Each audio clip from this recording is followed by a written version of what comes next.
Naam, hizi ni dokezo za michezo kutoka Kimgongo TV. Mimi ni Chazi Fabian. Taarifa kutoka makao makuu Dodoma pale ambapo kwa sasa mnyama Simba amejikita kusubiri mchezo wake wa mwisho dhidi ya Dodoma Jiji katika maendelezo ya ligi kuu ya kandanda ya Tanzania bara. Moja ya vitu ambavyo vimetokea katika maandalizi hayo ni kwamba Jonathan Soa ametimliwa kambini hapo. Nini ambacho kimemfanya timliwe kambini hapo? Ninazo taarifa sahihi kuhusiana na taarifa hiyo ambayo pengine umeiona huko na ukadhani ni tetesi. Ukweli uko kwamba ametimuliwa kambini na kurejeshwa jijini Dar es Salaam kutokana na tabia za kinidhamu hasa ametimuliwa kambini na kurejeshwa Dar es Salaam kutokana na tabia ya kinidhamu, na hii ni baada ya kutoroka kambini ambapo mnyama Simba Sport Club alikuwa ameweka kambi yake pale jijini Dodoma kwa ajili ya michezo miwili. Mchezo wa kwanza ambao tayari wameucheza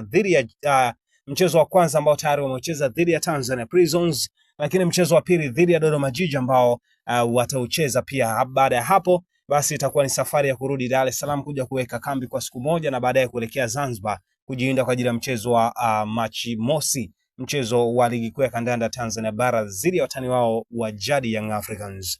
Mchezo wa kwanza Simba kama ambavyo nakumbuka wamecheza dhidi ya Tanzania Prisons, na mchezo wa mwisho watashuka dimbani kesho tu dhidi ya Dodoma Jiji. Hali hiyo imetokana na kwamba nidhamu ya Jonathan Soa imeonekana kutetereka akiwa kambini pale, kutokana na kwamba ameonekana kwamba kutokuwa na nidhamu iliyo sahihi ama nidhamu nzuri, hasa akitaka kutoroka na kwenda kwenye kumbi mbalimbali za starehe kwa ajili ya starehe na mambo mengine, lakini kushiriki kwenye mazoezi ya pamoja, mara nyingi akionekana kufanya tabia ambazo haziwapendezi staff pamoja na benchi la ufundi kwa ujumla la Simba pamoja na mwalimu pia, ambapo imemlazimu kumrudisha Dar es Salaam kwa ajili ya kujipanga kidogo na kumpa mambo mawili matatu ya kinidhamu, na pengine tukashuhudia labda adhabu ya moja kwa moja kitoka kwenda kwa mchezaji huyo, pengine itakuwa public ama ikawa private ikafishwa kwa ajili ya kuhakikisha tu maslahi ya timu yanakuwa bora zaidi. Pengine akapewa adhabu ya ndani kwa ndani kwa kukutana na kamati ya maadili ya timu na kumpiga suspension labda mechi 3, 4 ama 2, ama kumpa adhabu yoyote ambayo itamfanya kuweka nidhamu yake sawia. Tofauti na hapo, pengine wakiacha hivyo, pengine ataonekana kuja kurudia hilo kosa na kuzua mengine makubwa zaidi, pengine tofauti na hiki ambacho amekifanya kwa hivi sasa. Jonathan Soa huyu ni raia wa Ghana ambaye huwezi ukampinga sana kutokana na aina ya tabia ambazo wengi wamekuwa nazo. Tumewahi kumshuhudia Bernard Morrison BM33 ama BM3 ambaye amewahi kufanya tabia kama hizo. Amewahi kuifanyia Yanga, amewahi kuifanyia Simba, lakini alipopata nafasi ya kwenda King Gold pia napo alifanya mazengwe yale yale, kutokana na kwamba alipoumia akasema hana uwezo ama anajisikia vibaya kwamba akiingia uwanjani kucheza pengine atajitonesha na kusababisha kushindwa kuendelea kuwa anacheza soka. Lakini licha ya madaktari kwamba kumwambia walikuwa tayari mwili wake uko fiti, yalionekana kuendelea kula bata Dar es Salaam. Hiyo inatokana na nature pengine ya mazingira ama nature ya namna ya malezi yalivyo, hasa kwa namna tamaduni za magharibi mwa Afrika, nchi kama Ghana na nchi nyingine. Lakini kwa Jonathan Soa pamoja na Bernard Morrison ni mfano dhahiri unaodhihirisha kwamba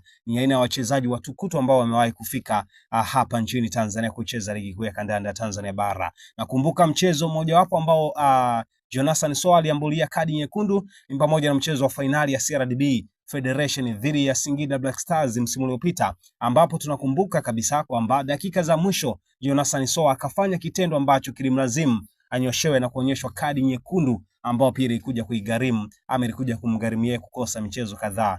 Je, unaiona tabia ya Jonathan Soa ikibadilika ama kisalia vile? Biashara ni matangazo, na ndio maana sisi kama Kimgongo Media tunakukaribisha utangaze nasi. Sikiliza, kuanzia kiasi cha shilingi 50,000 tu unaweza kutangaza nasi kupitia kurasa zetu zote, iwe YouTube, Instagram, TikTok au X. Kwa wale wanaohitaji interviews, unapata interviews kuanzia shilingi 200,000 tu zenye urefu wa hadi dakika 10. Hatukuishia hapo. Kwa wale wenye vipindi vyao wanataka kuvirusha kupitia YouTube channel yetu, gharama zetu ni nafuu sana. Ewe Mtanzania, karibu tangaze nasi.